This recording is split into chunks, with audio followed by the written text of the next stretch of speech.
Dan di mata Surya nggak ada capres lain yang bisa melakukan itu.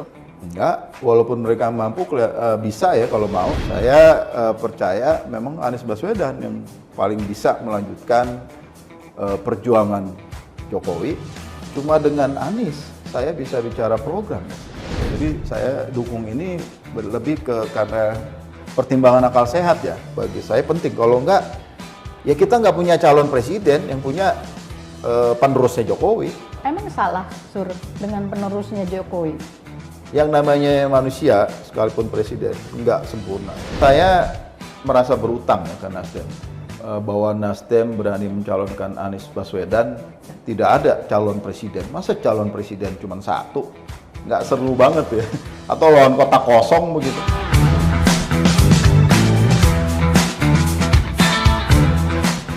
Bulan Juli lalu, teman saya ini bikin heboh karena mendukung kandidat calon presiden yang tidak akan didukung oleh partainya.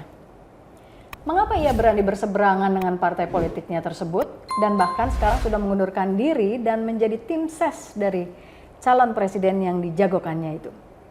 Sur, apa kabar Sur? Sehat, Yasmin. Ya, jadi Surya, kita udah lama banget nggak ketemu ya Sur. Terakhir kita ketemu itu tahun 2015 loh. Pas Surya ikut seleksi Capim KPK. Waktu itu kita seangkatan mendukung dan Surya ini adalah teman kuliah saya di Fakultas Hukum UI. Kita sama-sama kuliah. Dan udah lama nggak ketemu lagi ya Sur. Ya, lumayan. Ya, jadi kita kuliah, terus waktu Surya di LBH kita pernah ketemu waktu saya masih di media. Terus abis itu kita sama-sama meramaikan pencalonan Surya, tapi ya begitulah, bisa diceritain nggak Sur gimana tuh waktu itu sampai akhirnya fit and proper test dan nggak Itu lolos. kan ada 619 yang daftar. Tes administratif turun jadi 150-an. Dites lagi, yang tes pertama dari KPK itu kemudian turun lagi menjadi 48, turun lagi jadi 18, sisanya ada 8. Saya masuk ke 8 besar itu, yang kemudian digabung dengan hasil pansel sebelumnya. Kalau saya kan kelompoknya Pansel Sri Kandi, 9 Sri Kandi. Perempuan semua ya? Ya, perempuan semua. Dan ditambah 2 jadi 10. Fit and proper test di DPR dipilih 5. Gua nggak lolos yang di 5 itu. Dari 10 ke 5. Gue sempat lihat tuh kita semua pas panselnya, salah satunya dosen kita waktu kuliah. Ditanya, Bu Tuti. Anda, ya Bu Harkristuti Harkrisnowo, Anda lulus ke mata kuliah saya gitu, hukum pidana. Terus Untungnya lulus ya. Untung lulus, aduh. Oke, tapi ini kan intermezzo aja ya. Sur, waktu bulan Juli kemarin seperti yang tadi aku sampaikan, aduh kagok banget nih aku kita biasa berlugu ya kan Surya sebenarnya, jadi susah gitu loh. Oke, seperti yang tadi saya sampaikan, bahwa Surya bulan Juni lalu tuh bikin geger gitu, bikin heboh karena seorang anggota Partai Solidaritas Indonesia (PSI), Anda mendukung malah calon presiden yang justru kebijakannya selalu dianggap berseberangan, atau PSI selalu berseberangan dengan kebijakan Gubernur DKI di Jakarta. Itu momennya kapan pertama kali Surya ngomong seperti itu? Kalau yang publik ya itu pada saat itu di acara itu di acara, nggak apa-apa kita sebut aja Total Politik. Total Politik, dan diskusinya sebetulnya evaluasi pasca Wamen ya. Jadi ya saya cerita aja apa adanya yang kerja-kerja, terus rencana berikut segala macam. Nah, ditanya soal dukungan capres siapa, ya saya sebut apa yang ada di kepala saya, dan bikin kaget juga kan semua orang. Iya mungkin ya. Artinya waktu Surya menyatakan itu, sebenarnya ada kira-kira penggantian Surya itu jadi wamen, ada hubungannya nggak sih dengan dukungan ini? Maksudnya partai udah mencium atau melihat sinyalemen Surya akan mendukung Mas Anies, sehingga ya udah diganti aja jadi wamen. Seperti itu nggak? Walaupun itu hak prerogatif presiden, tapi kan bisa aja ada referensi dari partai kan? Ada rekomendasi dari partai, ya nggak? Iya, memang PSI minta diganti. Itu udah setahun sebelum saya reshuffle ya. Tapi memang ada komunikasi dengan Pak Jokowi supaya gantian. Oh, gantian. Istilahnya itu biar ada kader lain yang ngalamin, dan kan PSI partai baru ya. Sah aja. Kan prinsipnya yang namanya menteri atau wamen apalagi ya, Itu kan jabatan politik, kita menjabat karena presiden. Jadi bagi saya sah aja. Partai minta itu, presiden sepakat dengan pertimbangannya sendiri, ya udah. Dan dari awal, bahkan sebelum ada permintaan, saya selalu bilang saya ini tamu. Kan nggak mungkin selamanya seumur hidup. Kalau mereka ini untuk jadi dirjen, itu kan butuh puluhan tahun ya, untuk menjadi dirjen, kerja. Ini wamen ujuk-ujuk. Jadi saya belajar jadi wamen itu saat jadi wamen. Ya karena jabatan menteri dan jabatan wamen adalah jabatan politik kan. Persis. Jadi buat saya sendiri merasa sebagai tamu itu lebih fokus ke melayani ya, membantu proses teman-teman birokrasi ini untuk bekerja dengan lebih baik. Dan mereka ngerti, oh prioritas saya tuh soal pelayanan publik. Prioritas saya itu soal reforma agraria, penyelesaian konflik. Jadi ke arah sendiri tuh, pelan-pelan. Dan kalau model gua kan kerja nggak cuma ngomong, gua turun ke lapangan ya, bareng-bareng diskusi. Jadi ada semacam persahabatan yang bahkan, ini yang menarik ya, setelah nggak jadi wamen pun, masih ada komunikasi itu. Ada yang sekadar curhat, ada yang cerita-cerita, dan semua temen. Dan ini levelnya dari mulai ATR. Ya, sampai sekarang. Jadi kalau main ke daerah, saya telepon kepala kantornya, kebetulan kenal, pernah interaksi, dengan senang hati mereka terima tuh. Tapi sebenarnya partai sendiri pada saat Surya menyampaikan itu secara terbuka di media bahwa keunggulan Mas Anies tuh ini loh gitu. Apa baru itu partai tahu atau sebelumnya sudah pernah sedikit-sedikit ada sinyalemen? Sepertinya baru tahu, tapi kalau teman-teman PSI memperhatikan saya bagaimana saya bekerja waktu jadi wamen ATR BPN itu, mestinya udah ada gambaran ya. Kan saya bekerja seluruh pemerintah daerah dibantu dan bertemu dengan para gubernur, bupati, wali kota. Itu lumayan sering, jadi dalam 2,5 tahun jadi wamen sudah datang ke 32 provinsi, terus ke berapa kabupaten itu? 132 kabupaten kalau saya hitung-hitung, dan itu artinya entah ketemu bupati, wakil bupati atau wakil gubernur, atau gubernur, sekda atau asisten daerah dan seterusnya, dan semua bekerja untuk pekerjaan, jadi nggak ngomong politik. Benar-benar pure kerjaan, bagaimana kementerian bisa membantu pemerintah daerah. Dan saya cukup sering ketemu banyak gubernur gitu. Pak Anies sering banget, Ganjar juga sering, Ibu Khofifah sering juga, itu pokoknya yang di Jawa ini. Dan dari kunjungan-kunjungan itu yang ngelihat bagaimana mereka bekerja, bagaimana dia bekerja dengan kementerian. Kan ATR BPN itu vertikal ya, dari pusat.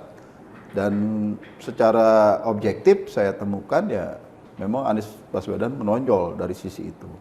Dan ketika ditanya langsung begitu jawabannya ya otomatis ya.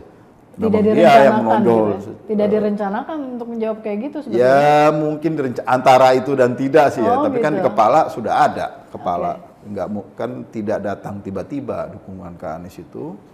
Ketika ditanya suruh milih, kita pilih cuma satu ya dalam Pilpres. Saya percaya memang Anies Baswedan yang paling bisa melanjutkan perjuangan Jokowi dari sisi yang sudah selesai ini dan harus dilanjutkan.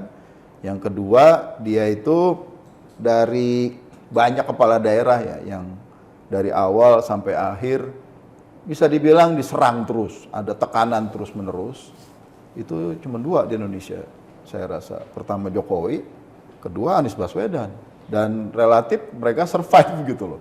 Kemampuan pemimpin yang bisa menghadapi tekanan, ngurus Indonesia yang begini kompleks, jadi krusial. Dan saya melihat kualitas itu dipenuhi oleh Pak Anies ya.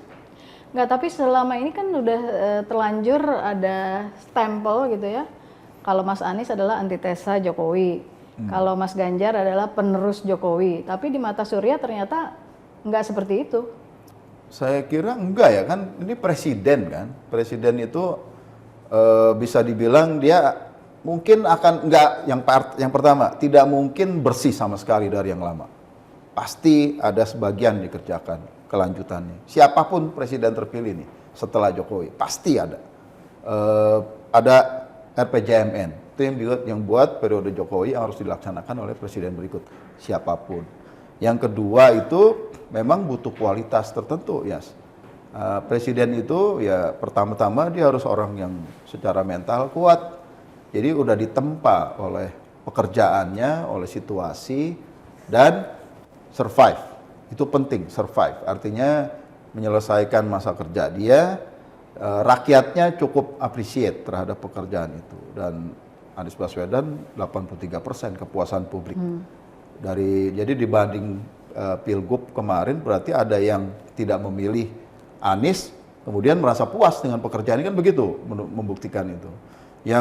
Jadi saya kira termasuk Surya nggak di 2017 kan bukan ya, mendukung saya Anies kan? nggak dukung Anies, saya dukung Jokowi, dukung Ahok waktu itu.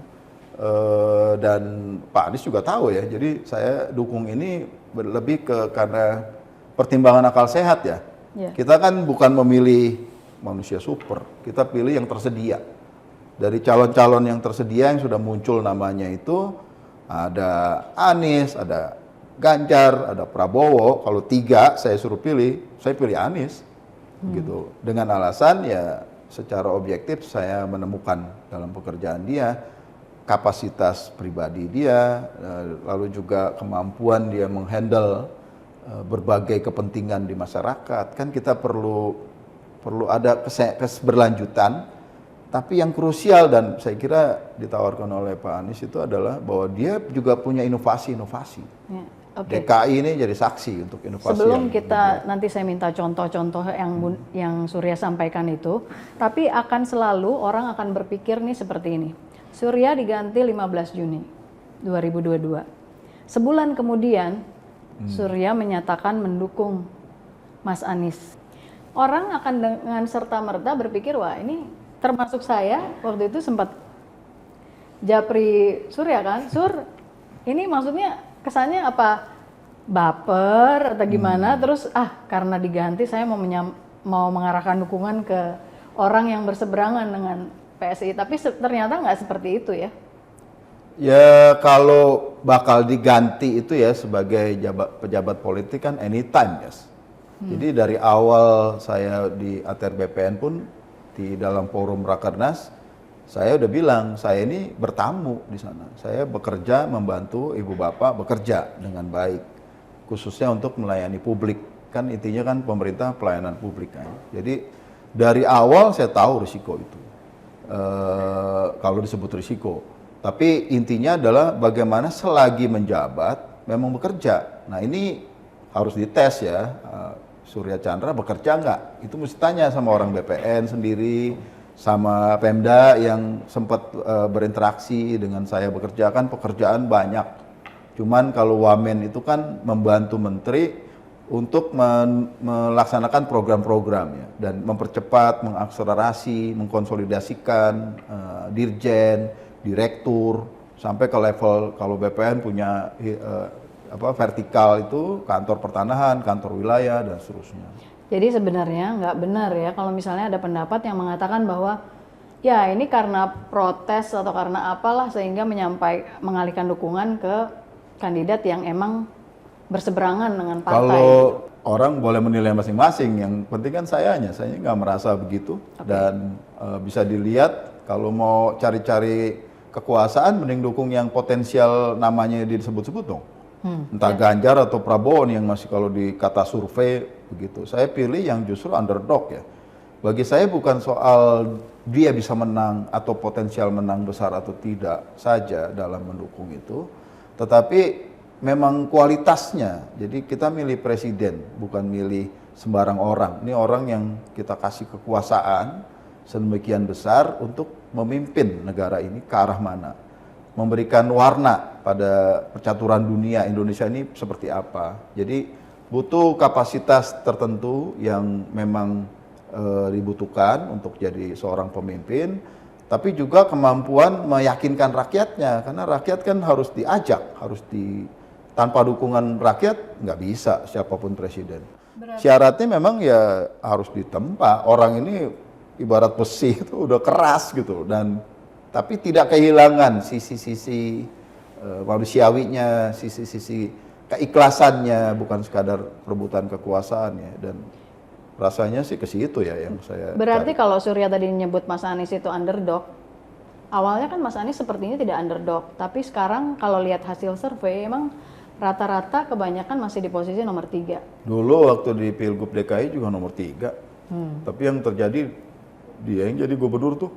Oke. Dalam politik apapun mungkin ya, dan kita kan bermain kemungkinan-kemungkinan.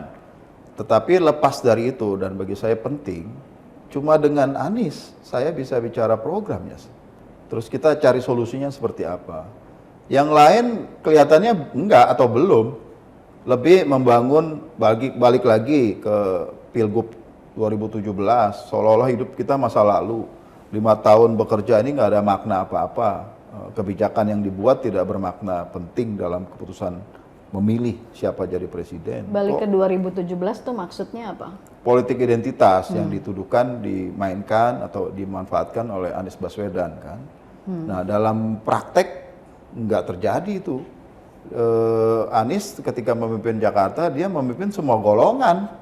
Saya ini kan minoritas ya, udah Katolik, Tionghoa, disabel lagi. Ini Yasmin tahu saya kalau jalan pincang dari dulu, nggak pernah berubah.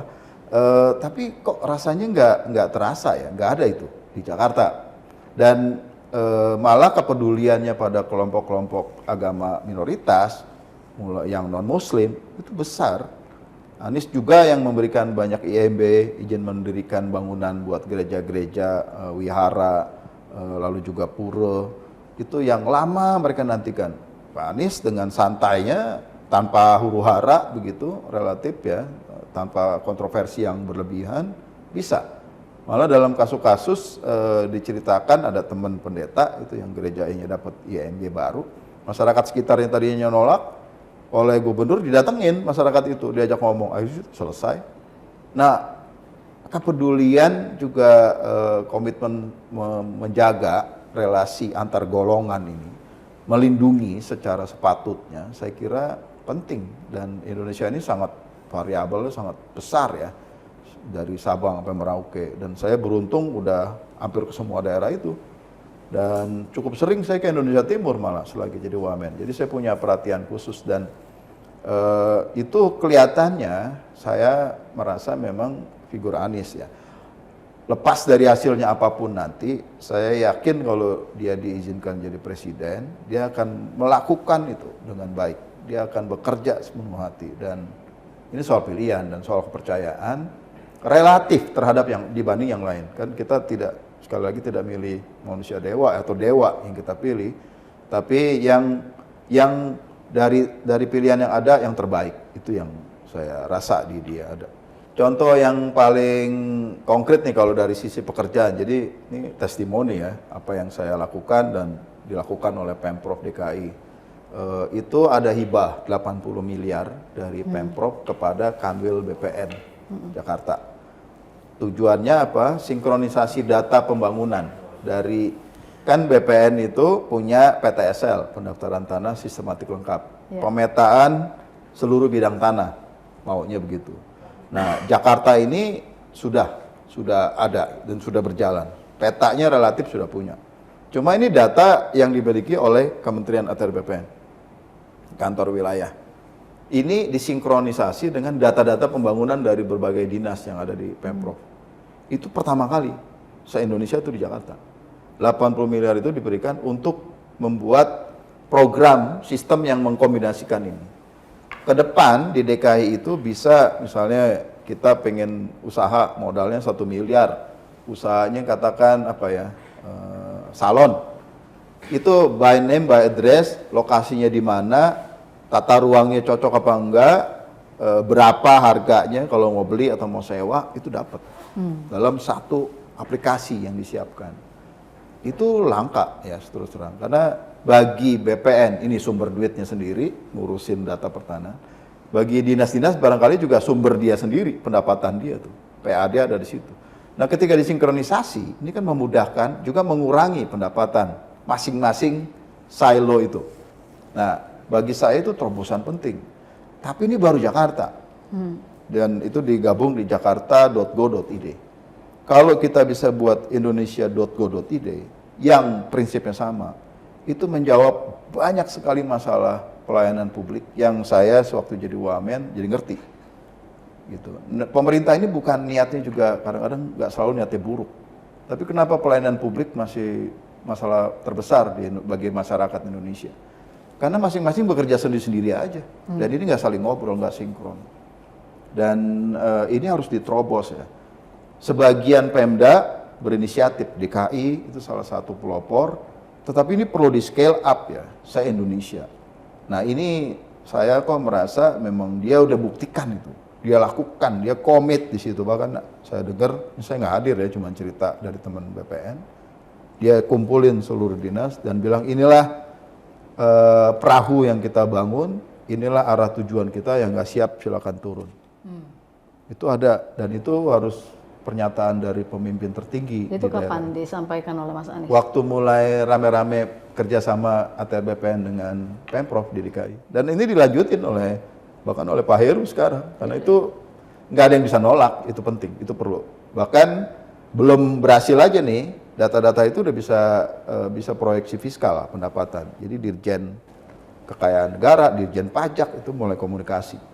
Dan di mata Surya nggak ada capres lain yang bisa melakukan itu? Enggak, walaupun mereka mampu bisa ya kalau mau, tapi kan barangkali soal kreativitas, soal kemampuan memahami hal yang rumit, menerjemahkan dalam kebijakan yang simpel, karena kan birokrasi ini sebenarnya pelaksana kan. Itu perlu arahan yang jelas, yang paham. Terus kalau ada masalah, pimpinannya nggak lari, dia bareng-bareng beresin. Nah, modelnya kepemimpinan Anies kan begitu ya, dia kolaboratif istilahnya. Dan itu memang yang saya perhatikan itu yang terjadi kalau di DKI, dan kepedulian dia pada hal-hal yang memang pelayanan publik besar. Ditambah DKI itu APBD-nya aja bisa sampai 80 triliun. Anggaran di Kementerian ATR BPN 8,5 T. Yes. Jadi kalau memimpin DKI itu bisa sama dengan memimpin 10 kementerian. Yeah. Kalau dia berhasil di DKI, jadi presiden itu dia punya bayangan kerja seperti apa. Bandingkan aja dengan para capres yang lain. Ada nggak kemampuan atau kesempatan bisa bekerja seperti itu? Dan ya mungkin karena posisinya belum di posisi seperti itu, sehingga mereka tidak bisa membuktikan kan, Sur? Ya bisa begitu, tapi kan track record ini nggak bisa bohong ya. Kita kalau di rekrutmen ya, kita mau ngerekrut orang, past behavior predicts future behavior.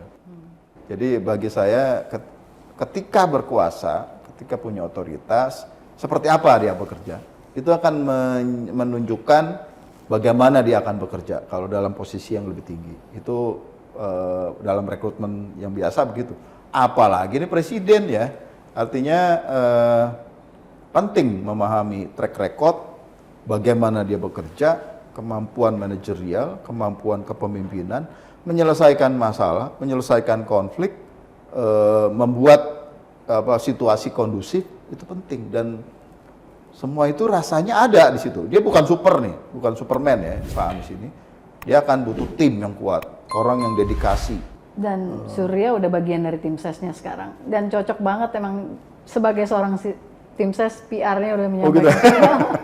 Ya, saya ngomong apa adanya sih. Ya, awalnya apa adanya, tapi akhirnya menjadi tim ses. Setelah statement yang menghebohkan itu ada friksi-friksi nggak dari dalam partai? Artinya kan ketika Surya mengundurkan diri, komunikasi kepada partai kan nggak berjalan dengan yang sesuai yang diharapkan kan, seperti itu. PSI udah bilang tidak akan mendukung Anies Baswedan. Jadi kalau Surya misalnya mau menjelaskan keunggulan Mas Anies, ya menurut aku sih yang pas nonton tayangan itu juga kayaknya kok sulit ya. Emang harusnya tetap di situ dengan capres mereka atau ya menarik diri kan begitu. Buat saya politik itu tidak bisa cuma menggunakan sentimen ya. Walaupun politik sendiri permainan sentimen. Kan misalnya kita rekrut orang ada 2 sama-sama baik. Pilih yang mana? Yang srek di hati. Jadi sentimen selalu bermain. Cuman jangan di depan sentimen itu. Jadi objektivitas, akal sehat buat saya penting dalam politik. Kalau enggak, apa bedanya partai ini dengan partai lain? Karena partai lain semuanya barangkali bermain itu aja gitu loh. Karena saya pikir PSI itu partai yang rasional, memikirkan meritokrasi, melihat objektivitas. Pertemuan-pertemuan yang cukup sering dengan Gubernur Anies, salah satunya difasilitasi oleh DPW PSI. Ya nggak tahu ya, mungkin strategi politik ya. Dan buat saya udah nggak cocok. Ternyata dari Nggak pertemuan-pertemuan bisa, itu Surya jadi pindah ke lain hati gitu. Pindah ke lain hati ya bagaimana?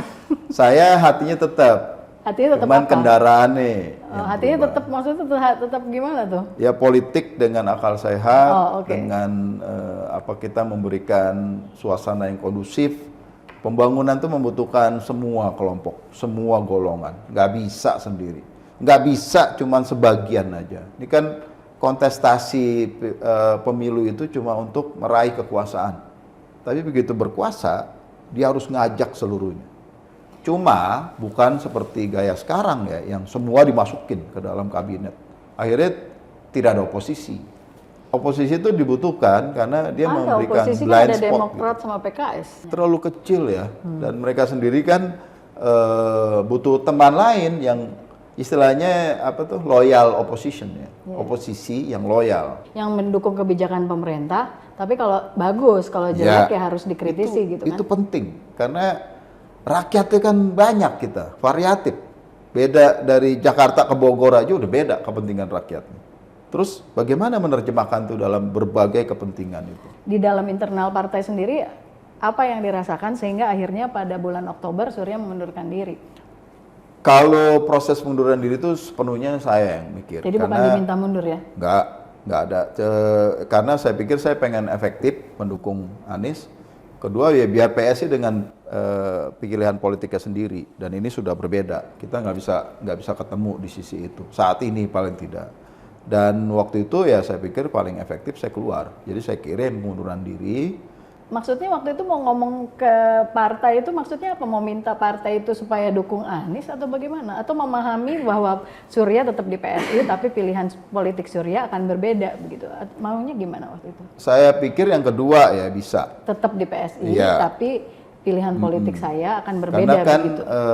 tapi kan mekanisme partai nggak bisa begitu. Kan ada istilahnya ada instruksi politik partai ke arah mana. Dan bagi saya paling baik ya udah pisah. Karena kalau tidak ya kita saling ganggu nih dan sama-sama nggak enak. Nah, jadi dia bebas, saya juga bebas. Saya nggak pernah ganggu PSI, saya nggak pernah jelek-jelekin PSI di publik. Dan PSI juga mestinya begitu. Cuman kan ada aja lah teman-teman yang di basis, yang di bawah ini pernah ada yang ngirim ya macam-macam ya, nama-nama binatang, terus juga dia doakan nggak bakal ini berhasil bla bla bla. Ya terima kasih aja, saya jawab ya. Ya mungkin orang akan melihat juga Surya kan jadi wamen atas keretanya PSI, terus tiba-tiba setelah selesai jadi wamen keluar gitu. Mungkin sebagian kereta PSI, sebagian ya presiden. Kan calon banyak. Saya juga nggak pernah mikir saya yang dipilih. Dan Presiden Jokowi ini kan kenal Surya Chandra nggak pada saat saya di PSI. Saya Pada pernah saat jadi Ahok capim KPK, dan itu yang ngumumin presiden loh. Namanya, dengan data-data yang udah lolos dari BIN, lolos dari macam-macam, pemeriksa keuangan segala macam udah lolos jadi dari pansel tuh presiden. Saya juga pendukung Jokowi Ahok. Saya ketemu dengan Jokowi langsung di Loji Gandrung. PSI belum ada. Jadi sebetulnya barangkali kombinasi ya. Dan memang waktu itu Jokowi memilih yang menurut dia paling pas untuk kebutuhan dia. Jadi abis keluar dari PSI bulan Oktober, lalu kapan menjadi tim sesnya Mas Anies? Kalau tim Kan ses, gini, di bulan Juli itu kan Surya juga menyatakan siap menjadi tim sesnya Pak Anies gitu kan. Nah, setelah keluar terus kapan menjadi tim sesnya dan bagaimana ceritanya bisa jadi tim sesnya Mas Anies? ini resmi juga nggak ada ya tim ses ya, kan nggak ada SK-nya. Oke. Tapi memang Sejak mungkin diajak-ajak rapat deh. teman-teman inner circle-nya Pak Anies ngeliat nih si Surya aneh nih, dukung aja nggak pernah minta ketemu, nggak pernah minta duit gitu-gitu ya. Ini orang ajaib dan punya paling tidak suara saya masih didengar. Buktinya kalau nggak penting kan nggak rame berita itu. Iya, Sekadar termasuk saya juga podcast saja ngobrol bisa sini, heboh. ya, oke. Dirilai oleh banyak media mainstream juga. Barangkali ya itu yang menarik. Jadi saya mendukung Pak Anies ikhlas, nggak ada beban. Boleh dipakai, boleh enggak. Kalaupun dia kepilih, nggak harus juga saya jadi pejabatnya gitu. Artinya saya cuma ngerasa pilpres kita ini perlu ada peningkatan kualitas. Dan bagi saya program itu penting. Program bagi para capres penting. Bukan cuma manipulasi sentimen semata yang coba dilakukan oleh sebagian yang lain ini. Dan itu yang jadi alasan utama. Saya rapat dengan Pak Anies kapan? Mungkin berapa bulan lalu ya. Diajak ketemuan aja, kenalan. Oh, akhirnya Iya. pada bulan apa itu Saya mulai lupa tuh intens? ya. Saya lupa di rumahnya di Lebak Bulus itu, ya kita ngobrol singkat. Pak Anies ngejelasin, pikirin makasih buat dukungannya. Cuman tidak dalam artian tim saya ini kayak setengah relawan saya ini. Tapi kemudian diajak juga jadi jubir. Jubirnya tapi jubir informal. Saya kan bukan jubir resmi ya. Pak Anies punya sendiri seperti Pak Sudirman Said begitu, atau tim-tim dia yang lain. Saya enggak. Dan dukungan saya ke Pak Anies ya tanpa syarat ya. Coba bagi saya menarik karena kemudian saya bisa bicara program. Kalau nanti saya jubir yang resmi, harus ada debat dengan para jubir di kandidat lain. Selalu tawaran saya ke situ, memberikan objektivitas, argumentasi, make sense nggak gitu, dan kira-kira masuk akal nggak buat para pemilih, dan coba berani ngikutin itu, tawarannya itu, bukan cuman ketakutan. Sekarang kan yang dimainkan sentimen itu, ketakutan yang dibangun, instead of hope, ya, harapan. Nah, Kampanyenya harusnya lebih ke program gitu ya, bukan black campaign. kombinasi kan tadi sentimen penting, dan ini bagi saya penting. Kalau enggak, ya kita nggak punya calon presiden, yang punya penerusnya Jokowi. Padahal kita pingin ada kreativitas dong, Kan presiden baru. Emang salah Sur dengan penerusnya Jokowi? Yang namanya manusia, sekalipun presiden, nggak sempurna ya. Ya, Kalau mau dicari nih program pemerintah Jokowi, banyak banget. Saya bisa cerita, mungkin forumnya tidak tepat, tapi banyak banget. Karena pengetahuan saya itu tidak cuma pengetahuan dari luar, kan saya praktisi di dalam kabinet itu sendiri. Walaupun Wamen tidak ikut ratas ya, rapat tidak terbatas. rapat terbatas kabinet ya. Karena Wamen, kalau menteri muda ikut ternyata, saya baru tahu belakangan. Tapi saya kan dapat risalah rapat. Apa yang dibahas di sana, saya selalu baca itu, saya analisis. Saya punya tim yang membahas itu juga. Bagaimana tindak lanjut arahan presiden di dalam kerja-kerja kementerian kita. Saya turunkan ke level dirjen, level direktur. Itu kombinasikan dengan yang dilakukan oleh menteri. Karena rapim aja nggak cukup. Rapim di kementerian itu nggak cukup. What next? Itu kan banyak detail-detailnya. Kasus tertentu yang jadi concern. Mana kita harus jadi piloting, mana yang kita bisa lakukan, apa yang dilakukan, siapa yang melakukan. Banyak banget detail. Nggak, artinya kalau dari yang Surya sampaikan, emang capres siapapun harus mengedepankan gagasan, bukan saya ini adalah penerus Jokowi, bukan kayak gitu ya? Ya, jelas itu. Dan kesimpulannya seperti itu. banyak yang bisa diperbaiki. Pak Jokowi punya kontribusi pada level tertentu, tapi sebagai bangsa kan kita nggak stuck di sini nih.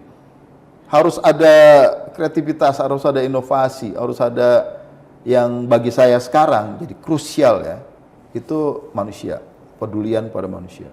Pak Jokowi banyak membangun infrastruktur. Sekarang kita bicara orangnya. Apa manfaat buat rakyat yang kecil-kecil ini? Bangun jalan tol ya, itu impact-nya 10 tahun ya. Bahwa Pak Jokowi mau milih itu, boleh kita appreciate. Tapi ini dalam sekarang sampai 10 tahun, bagaimana dengan para korbannya nih, masyarakat terdampak?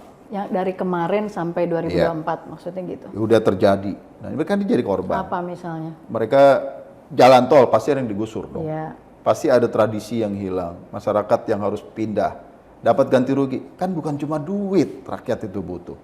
Contoh di DKI ya, kalau tadi nanya contoh.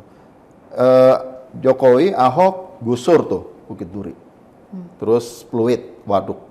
Dari sisi itu masuk akal nggak secara aturan? Masuk akal. Itu daerah hijau yang harusnya nggak boleh ada masyarakat. Kemudian dikasihlah rusun yang kemudian dibangun. Tapi buat saya belum selesai tugasnya Ahok, tugasnya Jokowi waktu itu. Tapi apa? Ini orang-orang di dalam rusun itu merasa diwongke sebagai manusia. Saya menemukan di Bukit Duri, saya menemukan di Kampung Akuarium. Mereka ini merasa diwongke oleh Gubernur Anies. di-appreciate. Bahkan kalau kita main ke sekali-sekali main ke Rusun Bukit Duri yang penggantinya gusuran dari Sungai Ciliwung itu ada patung kucing yang ternyata kucing ini simbol perlawanan. Itu diresmikan oleh Gubernur Anies. Bagi dia itu jadi monumen ya, betapa ada memang negara perlu ngambil tindakan, pemerintah harus tegas pada sisi kayak gitu, that's fine. Tapi rakyat yang harus berkorban untuk kenyamanan kita yang lain ini, penting dong diperhatikan. Nah, saya pikir Pak Anies itu melakukan itu. Dan persis menurut saya itu yang dibutuhkan hari ini. Pembangunan infrastruktur segala macam, that's enough. Saatnya kita mikirin masyarakat, orang-orang yang terdampak. Bagaimana ini bisa meningkatkan kesejahteraan, paling tidak kebahagiaan mereka di tengah pengorbanan yang dia lakukan untuk pembangunan itu.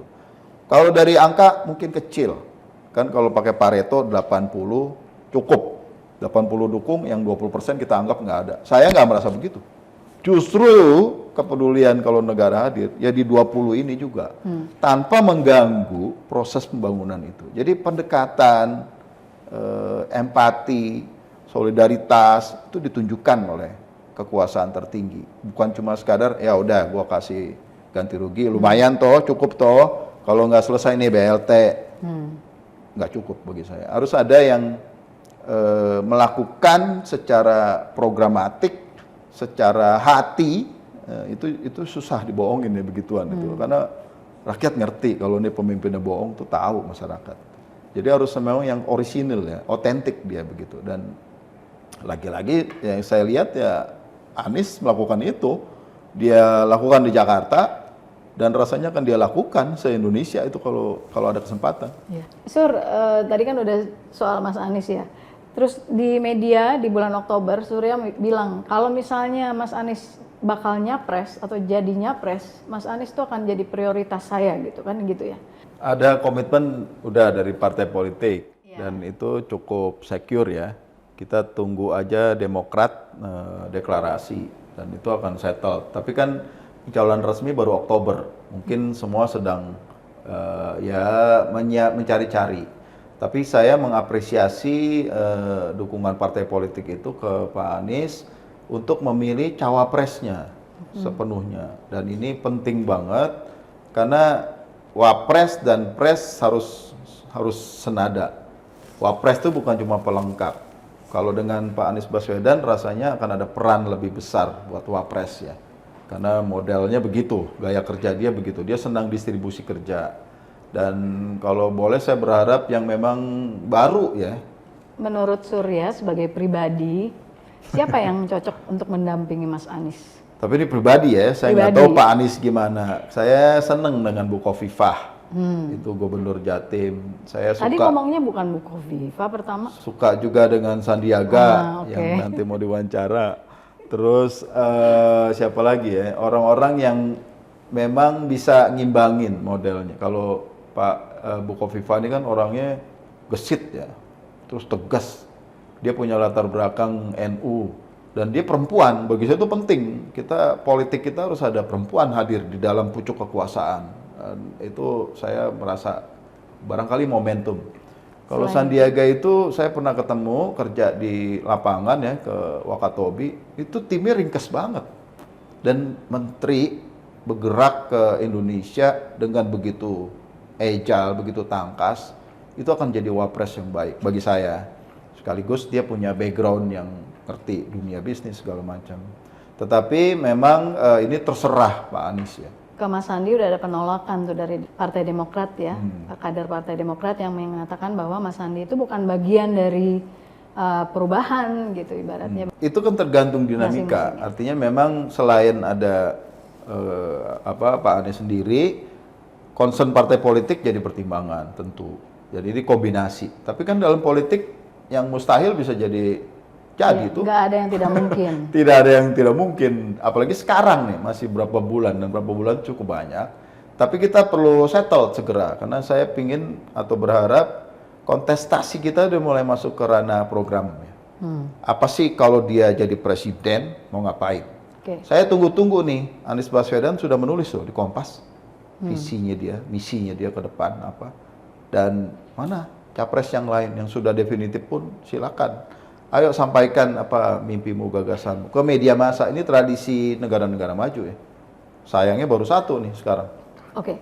Sekarang Surya nyalek, akhirnya Surya berlabuh juga ke partai politik dan ke Nasdem. Kenapa Nasdem? Pertama ya saya merasa berutang ya ke Nasdem. Bahwa Nasdem berani mencalonkan Anies Baswedan pada momen itu bagi saya penting sekali. Karena kalau ngerti situasi politik kita, bisa jadi waktu itu calon tunggal loh. Iya. Tidak ada calon presiden. Masa calon presiden cuma satu? Nggak seru banget ya.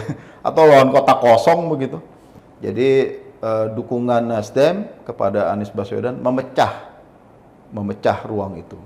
Tidak lagi ada diskusi soal 3 periode misalnya, atau melanjutkan pemerintahan. Kita merusak konstitusi kalau itu terjadi. Kemudian kita bisa mulai para partai lain untuk menunjukkan siapa jagoannya. Nah, kemudian kita bisa mulai bicara program. Itu yang saya sedang lakukan. Saya bantu tim Anies untuk programatik. Dan memang diskusinya program, kebanyakan program. Ini dibilang naif, bodoh ya silakan ya, tapi saya percaya pada strategi itu. Dan kita bisa mulai membicarakan what next kalau jadi presiden. Bagaimana pemerintahan ini berjalan efektif gitu ya. Artinya akan ada tim-tim delivery unit pelaksana yang dibawa presiden langsung. Surya nyalek di Nasdem, dari Nasdem itu di Dapil Jakarta ya? Jakarta berapa? Jakarta 3. Apa itu wilayahnya? Jakarta Utara, Jakarta Barat, Kepulauan Seribu. Nah itu ada incumbent-nya ya di situ? Ada Pak Saroni, satu-satunya anggota DPR dari Jakarta, Pak Saroni. Dan Surya memposisikan diri sebagai vote getter gitu aja ya? Kenapa? Ya kan udah ada Oh, Pak Saroni. Kesannya udah menyerah kalah begitu. Mungkin saya akan yang jelas ya, Dapil itu ada 3 anggota DPR dari PDIP, itu 2 itu orang Tionghoa. Saya orang Tionghoa. Mungkin kalau mereka punya pendekatan baru, pendekatan yang cara dia kepilih, ya, tapi saya mau nawarin yang baru. Kalau mereka dulu masuknya ke level tertentu atau skop masyarakat tertentu, saya masuk ke yang lebih bawahnya lagi. Jadi masyarakat yang selama ini nggak pernah dengar suaranya dalam percaturan politik atau ya subjek atau seobjek dari money politics gitu loh. Oke Surya, makasih ya atas diskusinya yang lumayan banyak, tapi saya juga dapat banyak dari Surya, dari soal sisi bagaimana kenapa keluar dari PSI dan akhirnya berlabuh di Nasdem dan juga mendukung Mas Anies. Ya kita lihat saja bagaimana nanti di 2024, apakah jagoan Surya nanti bisa terpilih menjadi presiden. Ya, terima kasih Sur. Thank you, senang menjadi sahabat dialog, Yasmin. Ya, sahabat Yasmin. Oh ya, Surya sahabat Yasmin. Thank you. Terima kasih Surya, sahabat Yasmin. Memang bener, kita sama-sama satu angkatan. Iya. Thank you. Thank you Sur. Siap.